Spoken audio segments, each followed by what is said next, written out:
دوستو یہ مسجد رسول ہے اور یہ وہ جگہ ہے جہاں پر آقا دو جہاں سرکار مدینہ کو طائف کے بدقماش لوگوں نے پتھر مارے تھے اور یہاں پر اب مسجد بنا دی گئی ہے۔ اور یہ وہ پتھر ہے جس کے بارے میں گمان کیا جاتا ہے اور تاریخی حوالے ملتے ہیں کہ اس پتھر پر آقا دو جہاں سرکار مدینہ زخمی ہونے کے بعد بیٹھے تھے۔ سامنے پتھر نظر آ رہا ہے، یہ دیکھیں، یہ وہ مسجد ہے لیکن اس کو بند کر دیا گیا ہے۔ طائف کی وادی المسنا یا المتنا، جہاں میرے آقا کریم صلی اللہ علیہ وآلہ وسلم کو پتھر مار مار کر زخمی کر دیا گیا تھا۔ آپ کو دکھائیں گے وہ جگہ جہاں پر یہ واقعہ ہوا تھا۔ آپ وہ پہاڑی بھی دیکھیں گے جن پہاڑوں کے بارے میں جبرائیل علیہ السلام نے آ کر کہا تھا کہ اے میرے آقا، اگر آپ حکم دیں تو میں ان پہاڑوں کو آپس میں ملا کر آپ پر ظلم کرنے والوں کو پیس کر رکھ دوں۔ اس ویڈیو میں آپ سن سکیں گے آقا کریم صلی اللہ علیہ وآلہ وسلم کی وہ دعا جو طائف کے واقعہ کے بعد آپ نے روتے ہوئے اللہ سے مانگی تھی، جسے دعائے مستغفین کہتے ہیں۔ اس باغ کی زیارت بھی آپ کر سکیں گے جہاں کے انگور آپ نے کھائے تھے۔ مکہ سے 86 کلومیٹر کے فاصلے پر ایک شہر ہے جس کا نام طائف ہے۔ طائف بھی مکہ کی طرح پہاڑی علاقہ ہے، مگر طائف کی پہاڑیاں مکہ کے مقابلے میں زیادہ خطرناک اور راستے نہایت پیچیدہ ہیں۔ طائف کی اس وادی سے گزر کر راستہ دائی حلیمہ کے گاؤں کو جاتا ہے۔ دائی حلیمہ کا وہ تاریخی گاؤں بھی آپ کو دکھائیں گے جہاں میرے آقا کا بچپن گزرا تھا، مگر اس وقت چلتے ہیں طائف کی وادی میں اور دکھاتے ہیں آپ کو وہ جگہ جہاں عتبہ بن ربیعہ کے حکم پر طائف کے بدقماش بد نصیب مرد اور بچوں نے آپ صلی اللہ علیہ وآلہ وسلم پر پتھر برسائے تھے۔ السلام علیکم میرے عزیزوں، قارب میرے عزیزوں، میں ہوں افتخار عفی بابرکت سعودی عرب کے پیارے شہر طائف سے۔ طائف کا یہ علاقہ جہاں پر آقا دو جہاں سرکار مدینہ تشریف لائے اسلام کی دعوت دینے کے لیے۔ اس سے پہلے نبی پاک صلی اللہ علیہ وآلہ وسلم 10 سال تک اہل مکہ کو اسلام کی دعوت دیتے رہے لیکن ان کے کانوں پر جوں تک نہیں رینگی۔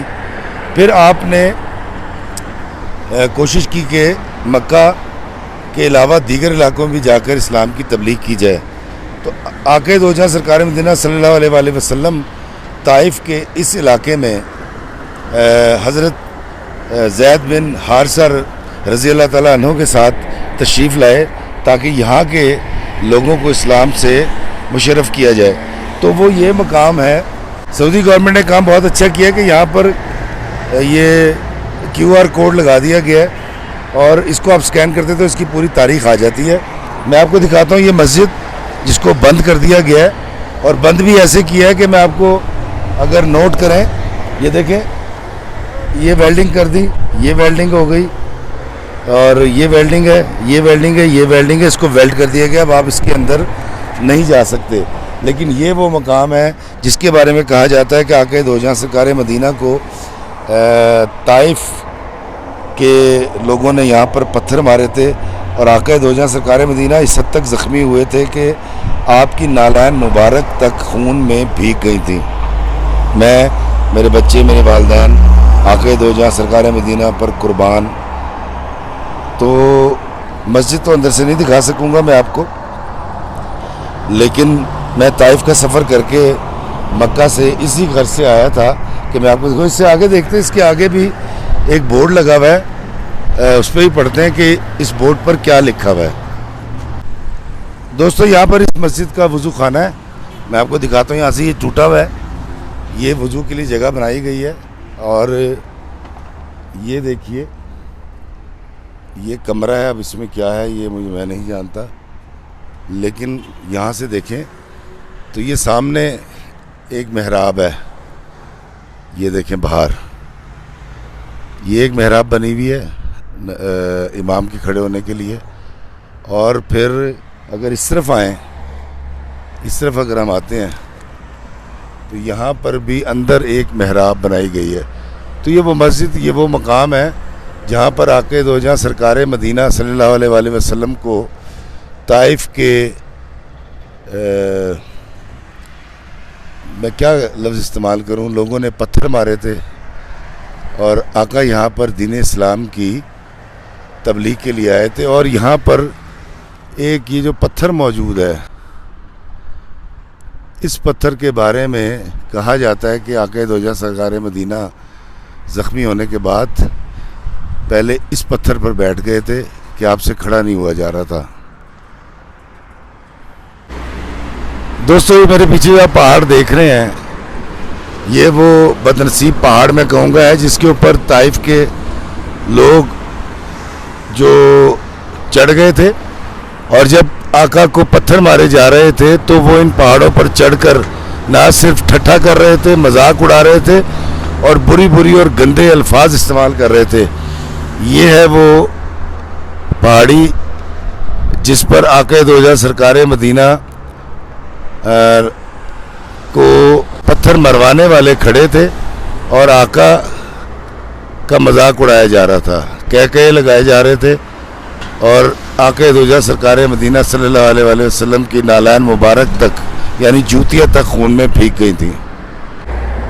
یہ پہاڑ اور وہ پہاڑ میرے پیچھے آپ دیکھ رہے ہیں، وہ پہاڑ سامنے، یہ پورا ایک سلسلہ پہاڑوں کا، ایک یہ پہاڑ ہے اور ایک یہ پہاڑ ہے جس کے بارے میں کہا جاتا ہے کہ آقا دو جہاں سرکار مدینہ جب شدید زخمی ہو گئے تو جبرائیل علیہ السلام تشریف لائے اور انہوں نے کہا کہ یا رسول اللہ، اگر آپ خواہش کریں اور حکم دیں تو میں ان دو پہاڑوں کو آپس میں ٹکرا کر مسل دوں ان تمام ان لوگوں کو جو آپ کا ٹھٹھا اڑا رہے ہیں اور آپ پر ظلم کر رہے ہیں۔ لیکن یہی وہ مقام ہے جہاں آقا دو جہاں سرکار مدینہ نے جبرائیل سے ایک بہت بڑا اور تاریخی جملہ کہا تھا۔ آپ نے فرمایا تھا کہ جبرائیل، یہ لوگ مجھے نہیں جانتے، اگر یہ مجھے جانتے تو ایسا نہ کرتے۔ ہو سکتا ہے ان میں یا ان کے آنے والی نسلوں میں سے کوئی مجھ پر ایمان لے آئے اور مسلمان ہو جائے۔ اور دوستو، آج طائف کا یہ سارا علاقہ، اس میں 99% مسلمان رہتے ہیں۔ آقا کی وہ بات پوری ہو گئی۔ معافی اور صلہ رحمی کے حوالے سے میرے آقا کریم صلی اللہ علیہ وآلہ وسلم کی یہ والی بات کہ اتنا تکلیف اٹھانے کے بعد، اتنا خون بہہ جانے کے بعد میرے آقا کریم فرماتے ہیں کہ یہ لوگ مجھے نہیں جانتے، اگر جانتے تو ایسا نہ کرتے۔ دوستو، یہ وہ باغ ہے جس کو تالا لگا کے بند کر دیا ہے، یہ دیکھیں تالا لگا ہوا ہے، اور کہا یہ جاتا ہے کہ آقا دو جہاں سرکار مدینہ وہاں سے زخمی ہونے کے بعد اس باغ میں آئے تھے، اور یہاں پر آپ نے ایک عیسائی غلام کو مسلمان بھی کیا تھا، اور اس باغ سے انگور بھی کھائے تھے جو عتبہ نے بھیجے تھے۔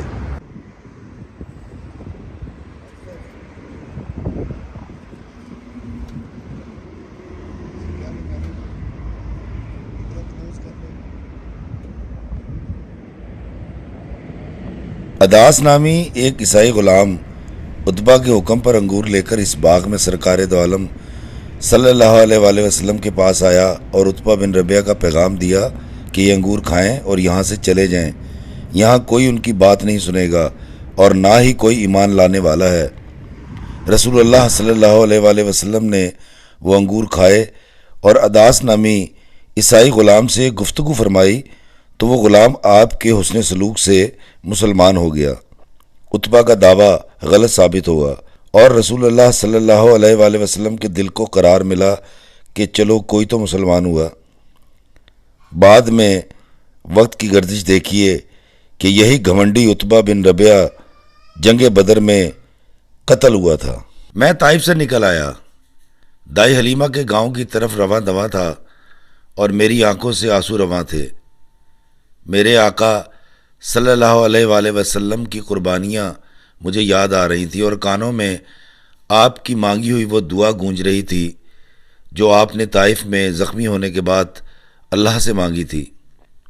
اے اللہ، میں تجھ سے اپنی بے بسی کا شکوہ کرتا ہوں، یہ مجھے رسوا کرنا چاہتے ہیں، اس کا شکوہ بھی تجھ ہی سے کرتا ہوں۔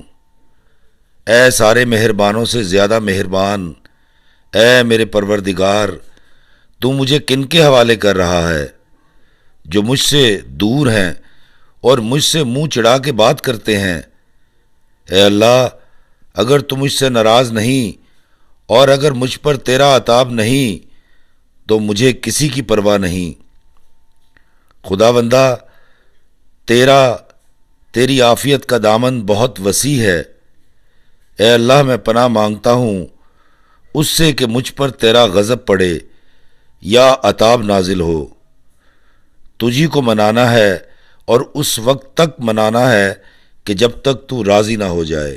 گاڑی فراٹے بھرتی ہوئی دائی حلیمہ کے گاؤں کی طرف جا رہی تھی اور میں من ہی من شرمندہ ہو رہا تھا کہ رسول اللہ صلی اللہ علیہ وآلہ وسلم نے جن کو معاف فرمایا تھا وہ مسلمان نہیں تھے، ظلم پر آمادہ تھے اور کافر تھے، مگر میں اپنے رشتہ داروں، محلے داروں، دوستوں، احباب کو معاف کرنے کو تیار نہیں، جو کافر بھی نہیں ہیں اور مجھ پر ظلم بھی نہیں ڈھاتے۔ اللہ مجھے سنت رسول اللہ پر عمل کرتے ہوئے اللہ کے بندوں کو معاف کرنے کی اور نیک سلوک کرنے کی توفیق عطا فرمائے تاکہ میرا اللہ مجھ سے راضی ہو۔ اللہ ہمیں آسانیاں عطا فرمائے اور آسانیاں تقسیم کرنے کا شرف عطا فرمائے، آمین۔ السلام علیکم ورحمۃ اللہ وبرکاتہ۔